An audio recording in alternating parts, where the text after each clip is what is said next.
ونستعينه ونستغفره ونعوذ بالله من شرور أنفسنا وسيئات أعمالنا من يهده الله فلا مضل له ومن يضلل فلا هادي له أشهد أن لا إله إلا الله وحده لا شريك له وأشهد أن محمدا عبده ورسوله اللهم صل وسلم وبارك على هذا النبي الكريم نبينا محمد صلى الله عليه وسلم وعلى آله وصحبه ومن تبعه إلى يوم الدين أما بعد فيا عباد الله اتقوا الله أن الله تعالى يقول في كتابه العزيز وهو أصدق القائلين يا أيها الذين آمنوا اتقوا الله حق تقاته ولا تموتن إلا وأنتم مسلمون فإن أحسن الحديث كتاب الله وخير الهدي هدي محمد وشر الأمور محدثاتها وكل محدثات بدعة وكل بدعة ضلالة وكل ضلالة في النار. Alhamdulillah, segala puji bagi Allah Subhanahu wa taala, Tuhan semesta alam yang telah memberikan kita nikmatul iman wal Islam wasihhatil badan, sehingga pada kesempatan kali ini kita bisa kembali melaksanakan ibadah salat maghrib berjamaah disambung dengan berhalaqah sejenak dalam rangka membahas agamanya Allah Subhanahu wa taala. Salawat beserta salam mudah-mudahan terus tercurah keharibaan beliau Rasul akhir zaman Nabi Muhammad sallallahu alaihi wasallam beserta seluruh keluarga beliau, sahabat, kerabat dan pengikutnya, serta kita semuanya yang insyaallah istiqamah konsisten dalam menjalankan dan mengerjakan sunnah-sunnahnya hingga akhir masa nanti. Kita kali ini akan meneruskan kajian kita kitab Taisirul Alam Syarah Umdatul Ahkam. Sudah sampai kepada hadis nomor 89. Bismillahirrahmanirrahim. Qala al-muallif rahimahullahu ta'ala wa nafa'na bihi wa bi'ulumihi fid dharain. Rabbana shrah lana sudurana wa yassir lana umurana wahlul 'uqdatam min alsinatina yafqahu aqwalana. Bismillahirrahmanirrahim. Al-hadisut tasi'u wa thamanun, hadis yang nomor 89. An Abdullah bin Malik bin Buhainah radhiyallahu ta'ala anhu, dari Abdullah bin Malik bin Buhainah, semoga Allah Subhanahu wa taala ridha kepada beliau, anna nabiyya sallallahu alaihi wasallam kana idza shalla farraja baina yadayhi hatta yabdu bayadu ibtayhi. Nabi itu selalu, jadi kalau kita belajar ilmu hadis, al-ibarah bi kana itu memiliki faidah lil muwadhabah, selalu rutin. Nabi rutin. Apa yang dikerjakan? Idza shalla farraja baina yadayhi, ketika beliau salat, beliau merenggangkan di antara kedua tangan beliau, hatta yabdua bayadu ibtayhi, sehingga tampaklah putih-putih, ketiak beliau. Kalau kita lihat hadis ini semata, ini hadis sahih riwayat al-Imam Al-Bukhari. Kalau kita lihat hadis ini semata, jadi seakan-akan Nabi itu ketika sholat tangannya itu begar terus. Maksudnya apa namanya? Renggang terus, mau takbirnya, mau apa dan sebagainya. Sehingga, karena redaksi ini mutlak. Redaksinya karena idza shalla, Nabi itu tatkala sholat merenggangkan kedua tangannya. Jadi mutlak. Nah, tapi kalau kemudian kita membaca hadis-hadis lain seperti di dalam hadis Sahih Muslim misalnya, ya, itu kan redaksinya adalah idza sajadta fadha kaffaika warfa' mirfaqataik. Tatkala Anda sujud, maka letakkan dua telapak tanganmu dan angkat kedua sikumu jauh dari lambung. Ini hadisnya berarti menjadi takyid bagi hadis yang pertama. Nanti saya jelaskan secara rinci. Kita maknai pelan-pelan saja. Dari sini kemudian kita harus paham sekali lagi, kita tidak boleh langsung istimbat hukum dari suatu hadis sahih yang kita dapati tanpa melirik, tanpa menelaah, tanpa mempelajari hadis-hadis lain yang sahih yang beredar. Nggak bisa. Ya kayak kemarin kita bahas masalah duduk istirahah. Kalau di dalam hadis ini kan hadisnya jelas, ini Sahih Bukhari, Pak, bahwa Nabi sholatnya Nabi sesuai yang dijelaskan oleh Malik bin Khuwairis itu pakai duduk istirahah, jelas. Tapi apakah yang tidak duduk istirahah itu salah? Sebagian ulama Syafi'iyah seperti Syekhul Islam Zakaria Al-Ansari dalam Fathul Wahhab mengatakan tidak sunnah duduk istirohah itu. Madhab Hambali juga sebagian mengatakan tidak sunnah. Apakah itu salah? Enggak. Kenapa? Mereka mendasari dengan hadis lain dalam Sunan Abu Dawud, Sunan Tirmidzi dan Sunan Abi Dawud. Lalu kemudian yang tadi sempat saya obrolkan dengan Pak Fatan, ya. Lalu kemudian muncul interpretasi ulama supaya hadis ini klop, nggak saling bertentangan. Nabi itu istirahat atau enggak sih? Supaya nggak bertentangan. Maka ulama mengatakan bagi yang lemah, tua, penyakitan, ya punya penyakit jantung, ya silahkan istirahat. Ya anjurkan. Bagi yang kuat nggak istirahat ya nggak apa-apa, begitu maksudnya. Supaya apa? Dua hadis ini yang kelihatannya mu'taridhah itu tidak saling bertentangan satu sama lain. Paham ya? Maka jangan kemudian kita mengatakan, wah ini saya nemu hadis sahih, harus diamalkan.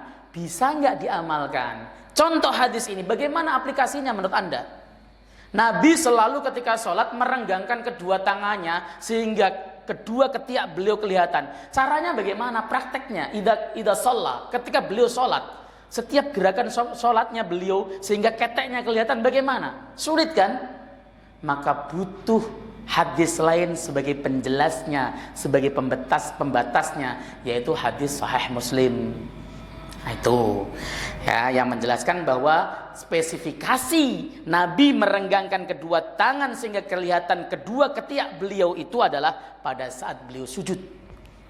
Itu spesifikasinya di situ. Ruku ya enggak, gimana caranya? Nah, seperti itu. Al-makna al-ijmali, makna ijmalnya, makna terperincinya begini, makna globalnya begini, Pak. Kanat salatun Nabi sallallahu alaihi wasallam salatan raghbatan wa nasyatan. Salatnya Nabi itu salat yang penuh semangat. Wah, salatnya Nabi. Salat Nabi kalau salat itu gerakannya itu nyenengin, semangat. Enggak kayak kita kelemar-kelemar. Allahu Akbar. Sami Allah. Nabi itu ketika takbir Allahu Akbar, semangat. Jadi ini yang menjadikan Nabi Shallallahu Alaihi Wasallam itu menjadikan sholat sebagai bentuk munajat kepada Allah Subhanahu Wa Taala, juga sebagai bentuk olahraga fisik beliau. Jadi kalau sholat memang mantap gitu loh, jangan keluar kecuali memang sudah tua ataupun sakit. Nah itu lain ceritanya. Masya Allah. Wa kana yu'ti kulla adwin haqqahu minal ibadah. Beliau selalu memberikan haknya anggota tubuh dari ibadah, semuanya. Makanya Nabi itu ketika takbiratul ihram, tangannya diangkat, hadwa mangkibai atau hadwa samahai udunai, sejajar. Ini dihadapkan ke kiblat. Kenapa? Hak jari-jari kita juga menghadap kiblat. Pada saat sujud, jari-jari kita ditempelkan di bumi, ditafrid sedikit, enggak dikumpulkan tapi ditafrid sedikit, menghadap kiblat juga. Pada saat kita berdiri, kaki kita berdiri tegak, lurus, disuruh menghadap ke kiblat juga. Kenapa? Beri hak anggota tubuh untuk ibadah juga. Itu yang dilakukan Nabi Shallallahu Alaihi Wasallam. Jadi kalau berdiri itu berapa kaki bisa berdiri? Boleh, cuman baiknya adalah, sunnahnya adalah lurus menghadap kiblat. Nanti saya jelaskan ya Pak, mohon maaf nanti ya. Nanti pertanyaannya nanti, saya baru mulai materi ya, mohon maaf sekali. Oke, walihada kana idza sajada farraja baina yadayhi. Oleh sebab itulah Nabi tatkala sujud beliau merenggangkan kedua tangannya. Karena haknya begitu. Ini ibadah. Sementara ibadah itu harus ittiba. Ya, at-taufiq, at-tauqif wal ittiba. Tauqif kepada Nabi dan ittiba. Harus. Salat itu maksudnya apa Ustaz? Ya sudah, itu memang Nabi mengajarkan begitu. Ikuti. Begitu. Memberikan hak anggota tubuhnya. Wa min syiddati tafriji bainahuma yadharu bayadu ibtaihi. Saking beliau merenggangkan kedua tangannya pada saat sujud sehingga tampaklah kedua ketiak beliau. Ya, tampak. Itu jangan antum bayangkan Rasulullah Sallallahu Alaihi Wasallam sholat tanpa baju. Ya, begitu. Terus bagaimana? Ya pakai baju, tetapi karena saking renggangnya sehingga daerah sekitar di ketiak beliau itu kelihatan. Enggak seperti anjing yang sedang lungkup dan sebagainya. Tapi Rasul kelihatan gagah. Ini imam bisa mempraktekin, sholat sendirian bisa dipraktekin, sholat jamaah tidak bisa dipraktekkan, Pak. Nyakitin tetangganya kalau antum gini sendirian, lah tempat gua di mana nih mau sujudnya? Nggak bisa untuk sholat jamaah. Ya, sholat kita di shaf, ya kita kasih haknya gitu. Wa kullu dzalika unwanun nasyati fi salat. Semua itu merupakan simbol atau lambang semangatnya, terengginasnya, gesitnya beliau di dalam sholat. Semangat. Orang muslim dengan orang munafik itu, pembeda antara orang muslim dan orang munafik dalam melaksanakan sholat adalah orang muslim melaksanakannya dengan penuh semangat, sukacita, sementara orang munafik melaksanakannya dengan berat hati. Wa idza qamu ila sholati qamu kusala. Tatkala mereka melaksanakan sholat, mereka mengerjakan, tapi kusala, mereka malas-malasan. Nah ini kita dikasih simbol supaya ketika sholat gesit. Rughbah fil ibadah, dan cinta di dalam melaksanakan ibadah. Wa taba'udan an hayatil kaslan, dan jauh dari sikap malas. Gitu. Takbir mantap. Allahu akbar. Gitu kan ya. Allah. Sami Allah. Ya malas. Sami Allahu liman hamidah. Mantap gitu kan. Itu yang dicontohkan Nabi sallallahu alaihi wasallam. Ya, itu yang menggetarkan musuh. Orang kafir lihat kita sholatnya semangat, sujud rukuknya semangat, terengginas, gesit. Wah, orang Islam sehat-sehat semuanya nih. Begitu. Lihatnya kok orang cacingan, ya Allah ya Rabbi. Alladzi yadhummu ba'du a'dha'ihi ila ba'din fayazilu an ba'dhiha una'ul ibadah. Nah, mereka orang yang malas itu suka mengumpulkan anggota tubuhnya. Kalau misalnya sujud ya sambil dikumpulkan kayak ya sujudnya kayak anjing gitu loh. Tangannya delosor, sikutnya nempel di tanah, kemudian sikutnya nempel di dua lambung. Ya Allah ya Rabbi. Sujudnya sah. Cuman duduk semacam ini, sujud semacam ini makruh karena khilafus sunnah. Begitu. Oke. Itu adalah gambaran ringkas hadis ini. Ma yu'khadhu minal hadis. Pelajaran apa sih yang bisa diambil dari hadis ini? Hadisnya pendek. Apa yang bisa diambil? Yang satu, fihi dalilun ala istihbabi hadhil hayati fi sujud. Di dalam hadis ini ada dalil atas sunnahnya sikap yang demikian ini di dalam sujud. Sunnah. Ya, pada saat imam, pada saat kita sholat sendiri, renggangkan, tampakkan kegagahan kita. Itu sunnah. Wa hiya muba'adatu adudaihi an janbaihi, yaitu menjauhkan kedua lengan dari lambungnya ketika sujud. Kalau kita lihat hadis ini, itu tidak dipisahkan antara laki-laki dan perempuan.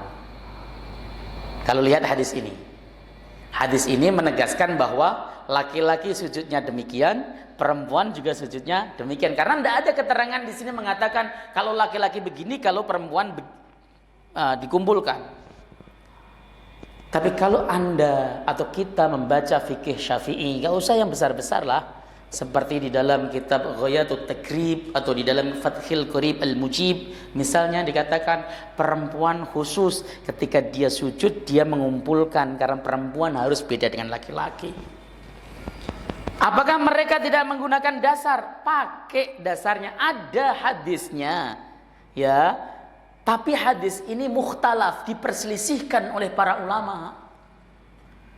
Ada yang menghukumi hadis ini dhaif, ada yang menghukumi hadis ini hasan. Kalau yang menghukumi hadis ini dhaif, mereka berpegang apakah hadis dhaif itu boleh diamal atau tidak. Itu ulama beda lagi.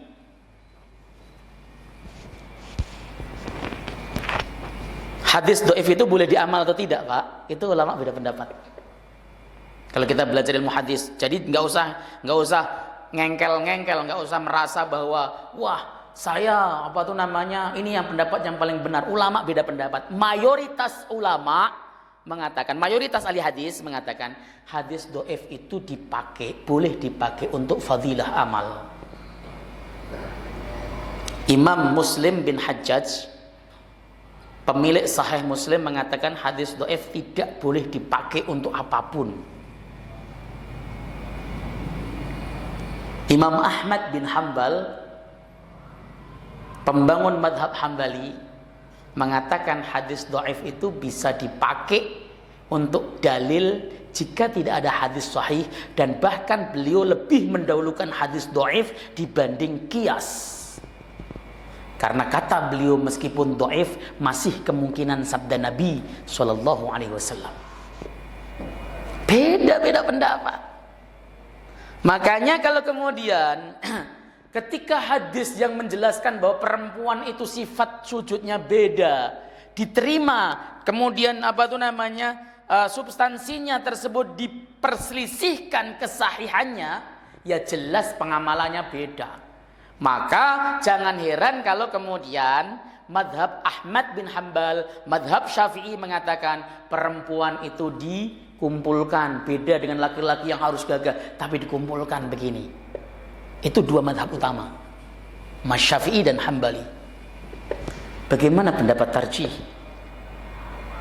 Dalam putusan tarjih sama, beliau mengatakan bahwa tidak ada tahsis yang menyebutkan bahwa laki-laki dan perempuan itu beda. Laki-laki, perempuan sujudnya sama-sama merenggangkan. Karena keterangan yang mengatakan bahwa perempuan harus kumpulkan tangannya itu dhaif. Dan dalam perspektifnya tarjih, hadis dhaif itu tidak bisa dijadikan sebagai dasar dalam amaliyah ibadah. Betul. Oke, ini ya, supaya paham ya, bahwa konstruksi bangunan fikih itu tidak sesederhana yang kita bayangkan. Kita itu selalu mengatakan gini, ya kalau memang hadisnya sahih begitu ya sudah amalkan, selesai. Kalau begitu ulama nggak usah capek-capek nyusun usul fikih, Pak. Nggak ada usul fikih itu, udah ada. Nggak usah ijtihad, cukup baca hadis, Anda amalkan, selesai. Nggak sesimpel itu, sebab satu hadis dengan hadis lain sering terlihat bertentangan. Satu hadis sering tidak bisa dipahami tanpa hadis lain. Contohnya hadis ini tadi nggak bisa dipahami, Pak, tanpa melihat kepada hadis lain. Itulah fungsinya usul fikih. Apalagi kalau di tarjih itu harus menggunakan usul fikih. Masuk tarjih kok nggak bisa usul fikih? Alah, harus pintar usul fikih. NU, Muhammadiyah, Persis itu usul fikihnya jago-jago.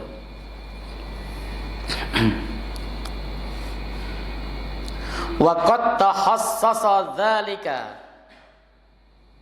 fi sujudi bima akhrajahu Muslimun fi hadisil Bara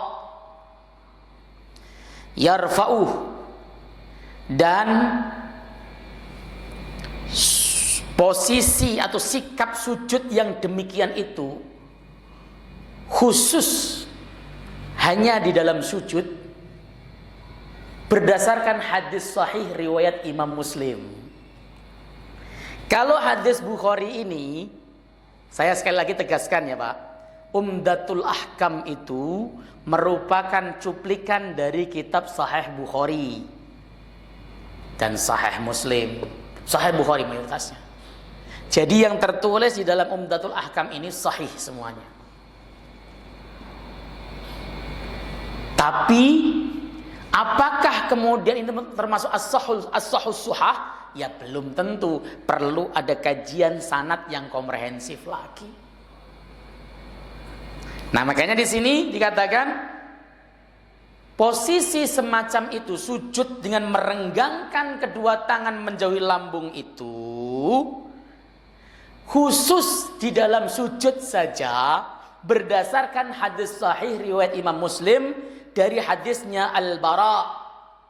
Hadis ini marfu' dari Nabi sallallahu alaihi wasallam, bahwa idza sajadta fadha' kaffaika warfa' mirfaqaik. Tatkala Anda sujud, letakkan kedua telapak tangan Anda dan angkat kedua siku-siku Anda. Ini di dalam keadaan sujud. Baru hadis kemudian, ya hadis di atas ini, hadis nomor 89 ini bisa dipahami. Oh, maksud ketika Nabi sholat itu ketika sujud toh. Ya, ini wahwa fil hadisil bab mutlaqun. Sementara hadis di dalam bab, artinya hadis nomor 89 ini sifatnya mutlak, umum untuk sholat. Walakinnahu fil hadisi fi hadal hadis muqayyad. Tapi di dalam hadis Bara' yang baru saja saya bacakan dalam Sahih Muslim itu muqayyad, hanya khusus sujud. Maka di dalam ilmu usul fikih fayuhmalul mutlaq alal muqayyad. Hadis mutlak harus dipahami, ya, apa itu namanya, dengan hadis yang ditakyid. Sesuatu yang mutlak harus dipahami dengan sesuatu yang terbatas. Enggak seluruh sholat yang suruh menjauhkan, yang suruh merenggangkan kedua tangan, cukup sujud. Karena hadis mutlak yang mengatakan idza sholat tadi dibatasi dengan hadis yang menjelaskan hanya sujud. Faham sampai sini? Faham ya? Saya akan menjelaskan masalah isbal. Supaya ini pemahamannya sama. Ada dua hadis terkait masalah isbal. Yang pertama adalah hadis yang sifatnya mutlak, bahwa Allah Subhanahu wa taala tidak akan pernah bercakap-cakap dengan tiga kelompok, tiga orang, dan tidak akan mensucikannya di hari kiamat. Sifatnya al-musbil izarah, orang yang memanjangkan sarungnya melebihi mata kaki. Mutlak, tanpa ada takyidnya, tanpa ada batasannya. Artinya orang yang semacam ini dia akan dimurkai oleh Allah. Lalu ada hadis yang ada takyidnya, ada batasannya. Ya, batasannya dengan khuyala, artinya orang yang memakai sarung atau sarung izar itu sarungnya melebihi mata kaki, maka dia akan khuyalaan karena sombong, maka dia akan masuk neraka. Atau dalam riwayat lain, Allah tidak akan melihat, tidak akan pernah melihat dan bercakap-cakap dengan orang yang memanjangkan sarungnya melebihi mata kaki karena sombong. Ada takyid khuyala. Dari sinilah mayoritas ulama berpendapat hadis yang mutlak tadi, ya, memanjangkan sarung melebihi mata kaki tadi tanpa ada batasan, harus dipahami dengan hadis yang muqayyad. Dalilnya harus ada khuyala.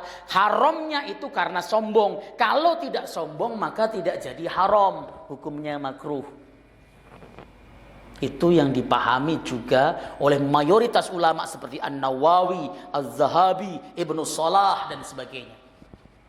Dan itu pula yang dipegang oleh Majelis Tarjih Muhammadiyah. Nah, kalau kemudian ulama-ulama Saudi seperti Syekh Muhammad bin Shalih Al-Utsaimin mengatakan tidak bisa dipahami, itu ijtihad, silahkan, tapi usul fikih tetap digunakan keduanya. Syekh Muhammad bin Shalih juga menggunakan usul fikihnya. Karena apa? Karena dua ini beda qadhiyah, maka tidak bisa dipahami, tidak bisa digabungkan dan dikompromikan.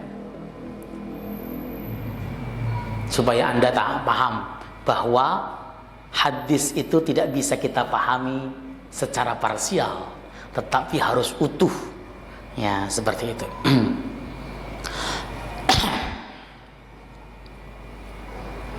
Ini saya sambil live di TikTok nih, Pak. Ya, biasa agak gaul dikit. Masya Allah. Yang sudah like ada 2.800. Banyak berarti. Yang nomor 2. Ya. Fi dzalika hikamun katsirah. Di dalam hal itu ada hikmah-hikmah yang banyak. Wa fawaidu jasimah, dan faidah-faidah yang luar biasa. Minha, salah satu daripada hikmahnya idharun nasyati warraghbati fis salat, menampakkan semangat dan kecintaan, cinta, semangat dalam melaksanakan sholat. Jadi orang itu ketika melaksanakan sholat gesit, terengginas, semangat, itu menandakan dia cinta ibadah. Jalan menuju masjidnya semangat, tek tek tek tek, tapi tidak boleh tergesa-gesa. Ini alaikum bis sakinah wal wiqar wal waqar. Ketika qomat dikumandangkan Allahu akbar, asyhadu an la ilaha illallah, ya, itu tetap kita meskipun di belakang kita masih agak jauh, nggak usah lari-lari. Orang yang lari-lari tandanya dia tidak begitu faham agama dengan baik.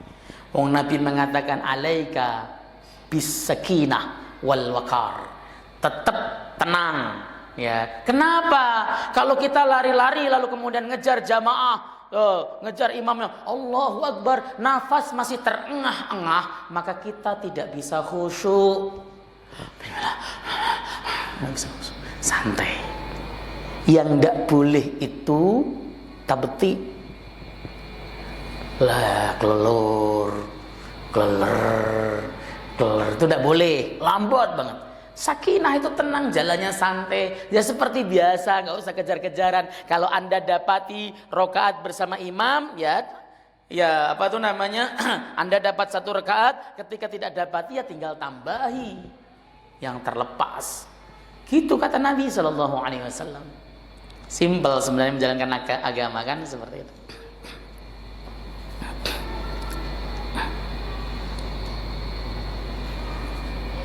Lanjut.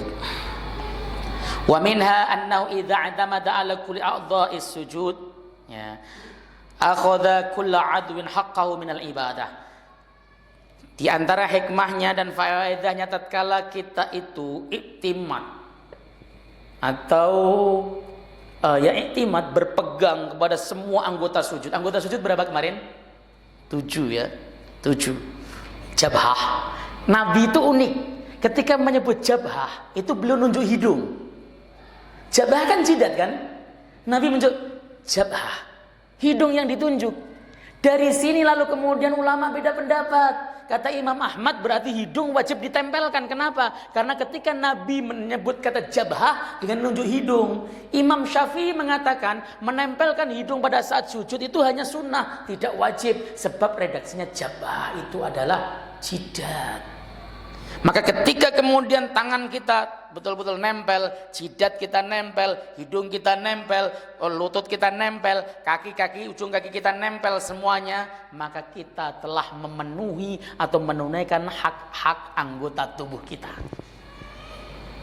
Itu. Nah kalau kita nelusur begitu gimana? Ya tadi saya katakan kalau dalam perspektif fikih sah, tidak masalah kan? Tidak masalah, sah, tapi makruh. Makruh seperti itu. Lanjut. Faidatun. Ada faidah. Baca kitab itu enaknya begitu, Pak. Jadi nggak perlu mikir temanya apa dan sebagainya. Baca saja, kasih interpretasi dikit. Kenapa? Karena sudah jelas. Apa yang mau dijelaskan lagi? Kitab ini setebel ini, itu sudah penjelasan semuanya. Ketika sudah dibaca itu sudah tinggal kasih interpretasi dikit sudah masuk. Faidatun. Khassa ba'dul fuqaha wa minhum al-hanabilatu hadzal hukmu birrajul dunal mar'ah. Nah ini sebagian ahli fikih mentahsis, mengkhususkan di antara mereka adalah ulama-ulama madhab Hambali. Ya, hukum ini tangan disunahkan untuk merenggang, menjauhi lambung, itu untuk laki-laki bukan untuk perempuan. Tadi saya jelaskan. Dan ini bukan hanya fikih Hambali, fikih Syafi'i juga sama. Maka sering kan antum ditanya, kalau perempuan bagaimana Pak? Apakah sama? Ada yang jawab sama, karena nggak ada takhsis. Ya iya boleh, enggak apa-apa. Ijtihadnya begitu. Tapi yang mengatakan, oh beda dan sebagainya. Nah itu ijtihad mereka karena mendasari dengan sebuah hadis dari Imam Abu Dawud. Nah ini saya bacakan sajalah. Li'annahu yutlabu minha at-tajammu'. Karena sesungguhnya diperintahkan, disuruh dari si perempuan tajammu itu untuk mengumpulkan anggota tubuhnya. Kalau di dalam fikih Syafi'i karena perempuan itu memiliki sifat malu, sehingga jangan begini-beginilah sebagainya. Ada yang ngomong juga, ya ini kan interpretasi. Di gini itu zaman belum ditemukannya BH gitu kan. Setelah ditemukan BH ya enggak begitu katanya. Itu namanya interpretasi yang coba disusun oleh para ulama. Walima rawa Abu Dawud fi marasilihi an Yazid bin Habib, dan berdasarkan hadis riwayat Abu Dawud di dalam kitab marasilnya dari Yazid bin Habib. Abu Dawud As-Sijistani memiliki kitab namanya Marasil, kumpulan hadis-hadis mursal. Hadis mursal itu ditolak atau diterima sih sebenarnya sih? Hadis mursal itu termasuk dalam kategori hadis dhaif, Bapak. Tolak ya. Ulama beda pendapat. Di dalam kitab namanya Taisirul Mustalahil Hadis karangan Dr. Mahmud Tuhan. Di dalam kitab apa itu namanya As-Sarah Ulumul Hadis juga dikatakan bahwa para ulama beda pendapat terkait hadis mursal. Yang pertama, jumhur ahli hadis menolaknya karena ini hadis dhaif. Mursal itu hadis apa sih? Hadis yang diriwayatkan hanya sampai kepada tabi'in. Sampai sahabat aja enggak. Sampai kepada tabi'in saja. Tapi uniknya 4 madhab, Hanafi, Maliki, Syafi'i, Ahmad, 4-4-nya menerima, menjadikannya sebagai hujah, dengan catatan satu, yang meriwayatkan seorang tabi'in besar seperti Tawus bin Kaisan misalnya, contoh. Yang kedua, yang diriwayatkan ini adalah persoalan ibadah yang tidak mungkin para tabi'in berani melakukan inovasi atau bid'ah. Menjelasin masalah urusan akhirat, tata cara ibadah, mereka nggak mungkin berani. Nggak seperti kita yang main selonang. Mereka nggak berani. Kalau nggak berani bagaimana logikanya? Pasti mereka mendengar dari sahabat. Sahabat pasti juga nggak berani ngarang. Pasti mereka mendengar dari Nabi SAW. Itulah yang kemudian kita kenal dengan sebutan hadis mursal, tetapi marfu' secara hukman. Gimana Pak? Belajar hadis menyenangkan kan? Menyenangkan atau membingungkan? Menyenangkan. Belajar hadis itu suatu hal yang menyenangkan. Saya itu termasuk orang yang senang belajar hadis karena menyenangkan. Sehingga kita tahu, oh kalau kemudian madhab Ahmad pakai hadis ini, ya nggak salah. Wong madhabnya Ahmad memang menerima hadis mursal. Ya habis. Baterainya habis. Madhab Ahmad menerima hadis mursal. Kalau madhab Syafi'i menerima hadis mursal, makanya seperti itu. Nah, Muhammadiyah menolak hadis mursal sebagaimana jumhur ulama muhaddisin, sehingga hadis ini tidak dipakai. Perempuan pun ketika sujud sama posisinya dengan laki-laki. Sampai di sini bisa dipahami. Ini penjelasan kelas berat ini. Kalau kuliah bisa sampai 1 semester ini. Ya. Contoh hadis lainnya? Yang mana tuh? Contoh hadis mursal yang lain yang biasa dilakukan perdebatan di Belgia. Ya, seperti contoh apa ya? Mayit itu akan difitnah dikubur selama 7 hari. Itu hadis mursal. Ya itu saja. Jadi nggak diterangkan amaliyah-amaliyahnya, hanya informasi bahwa di kuburan nanti orang muslim akan difitnah, ditanyai malaikat mungkar nakir bolak-balik itu 7 hari. Imam Suyuti dalam kitab Al-Hawil Al-Fatawi mengatakan hadis ini mursal, tetapi hukumnya marfu. Kenapa? Karena urusan kubur nggak mungkin mereka ngarang. Begitu. Makanya perbanyak sedekah kalau ada orang wafat. Kalau sedekah itu nggak ada khilaf, Pak. Seluruh ulama sepakat sampai. Mau ke panti asuhan kayak, mau ke orang tuanya kayak, mau ke pesantren, bebas. Bersedekahlah. Karena mereka difitnah. Fitnah itu artinya ditanya, bukan antum pahami sebagai fitnahnya orang Indonesia ya. Fitnah itu artinya ditanya oleh malaikat selama 7 hari. Kalau mukmin sih selamat insyaallah. Ini contoh hadis mursal tadi. Banyak sih di dalam hadis, dalam kitab Mustalahul Hadis. Gitu. Sombong isbal ya, sombong isbalnya bisa nggak kita terang lagi? Kenapa tuh? Sombong. Iya. Sombong isbal itu sejauh mana maksudnya? Ya kita mengatakan bahwa orang sombong gitu kan? Iya. Apakah memang dia waktu berpakaian itu di bawahnya misalnya ada emas misalnya? Enggak. Orang zaman dahulu itu dia ketika pengen menunjukkan bahwa dia adalah orang-orang yang borju, orang-orang yang mampu, kaya, maka mereka menunjukkan dengan pakaiannya. Semakin pakaiannya panjang, semakin lebar, dia kaya. Kenapa? Karena memang begitu. Zaman dahulu kesombongannya begitu. Maka kemudian dilarang oleh Nabi SAW. Ada satu hal yang unik, Pak. Namanya ada seorang tabi'in, Ayub As-Sahastiani. Ayub As-Sahastiani ini adalah rawinya Bukhari, rawinya Muslim, seorang tabi'in yang alim, yang wara. Tapi jubahnya isbal. Ketika ditanya, beliau menjawab, dulu di zaman Nabi, orang-orang isbal ini rata-rata sombong. Di zamanku sekarang, orang yang tidak isbal malah justru yang sombong. Maka saya kemudian memanjangkan sarungku melebihi mata kaki. Itu sombong, itu perasaannya di hati. Kita nggak bisa menghakimi, wah itu Anda sombong, nggak bisa. Ya, makanya kemudian ini pendapat jumhur, pendapat mayoritas, bahwa yang diharamkan dan diancam masuk neraka adalah jika Anda pakai celana di bawah mata kaki, sombong. Gitu. Kalau tidak sombong, hukumnya makruh. Itu pendapat jumhur.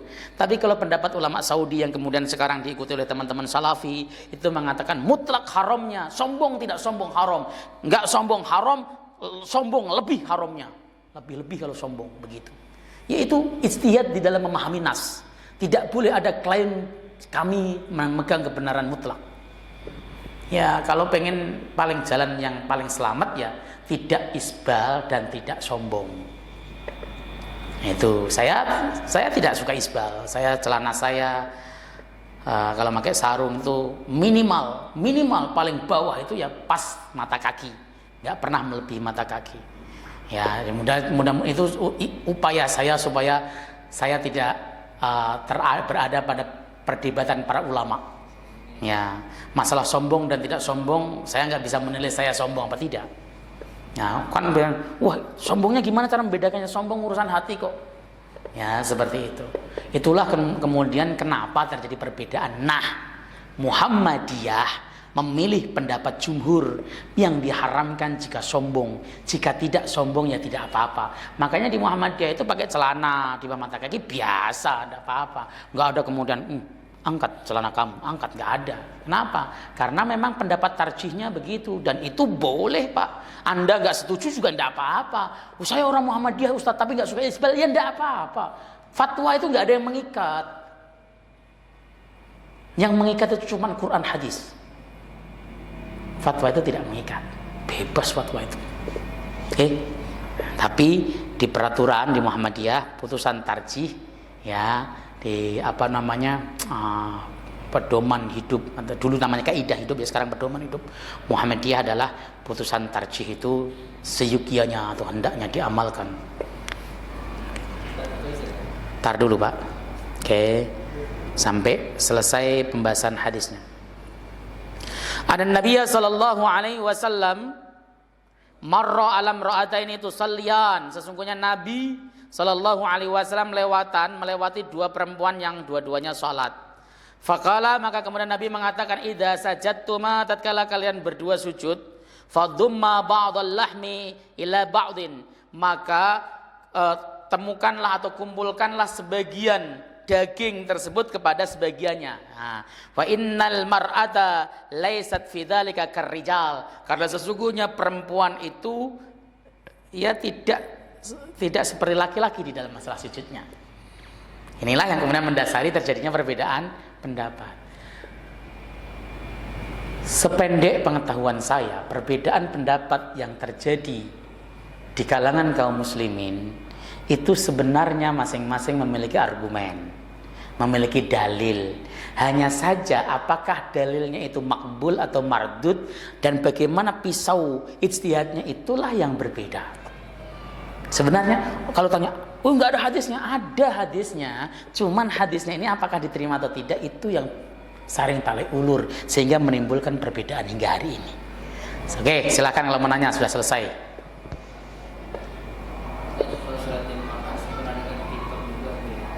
Kurang kencang. Ya, saya pernah dengar ya, salat berjamaah itu sebutnya yang dapat berwudu itu pada waktunya itu kan. Kalau misalnya salat zuhur, kalau salat jam 2 kita berjamaah itu tidak dapat pahala yang sama dengan di awal itu di awal. Jadi begini, ada pahala jamaah, ada pahala sholat di awal waktu. Dibedakan. Pahala itu ada yang berkaitan dengan ibadahnya, ada yang berkaitan dengan waktu, dan ada yang berkaitan dengan tempat. Ya, orang yang sholat berjamaah, jamaahnya sama, 2 shaf misalnya. Yang awal waktu dengan orang yang jam 2 itu beda, karena yang jam 2 hanya dapat pahala jamaah saja, tapi tidak dapat pahala awal waktu. Sementara yang awal waktu dapat 2 pahala, pahala sholat berjamaah dan pahala awal waktu. Nah, ini beda lagi dengan orang yang sholat berjamaah di awal waktu di Masjidil Haram. Dia dapat kemuliaan sebab tempat. Sudah berjamaah di awal waktu di Masjidil Haram lagi, beda dengan di Mubasyirin nilainya. Itu lho Pak ya, bisa dipahami. Jadi bukan tidak mendapat pahala jamaahnya atau pahala jamaahnya nggak sama, pahala jamaahnya sama, tapi dia tidak mendapat keutamaan sholat di awal waktu. Begitu. Ada lagi? Kita sholat kita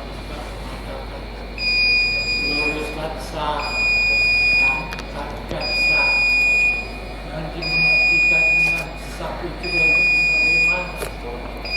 Karena banyak dari jemaah-jemaah itu enggak semua tidak dapat, ataukah rapat kaki setelah kaki bahu bertemu dengan bahu. Baik. Merapatkan shaf. Shaf itu yang penting rapat, tidak harus nempel. Yang penting rapat, tidak harus nempel.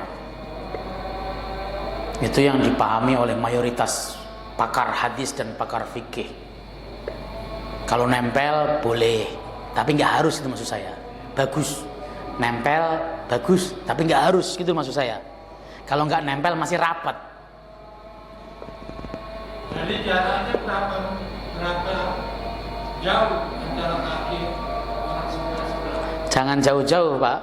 Kalau saya melihat kitabnya Imam Suyuti di dalam kitab Al-Hawilil Fatawi juz 1, itu sekitar 1 telapak tangan masih dianggap rapat. Misalnya ada orang renggang, masih 1 telapak tangan masih dianggap rapat.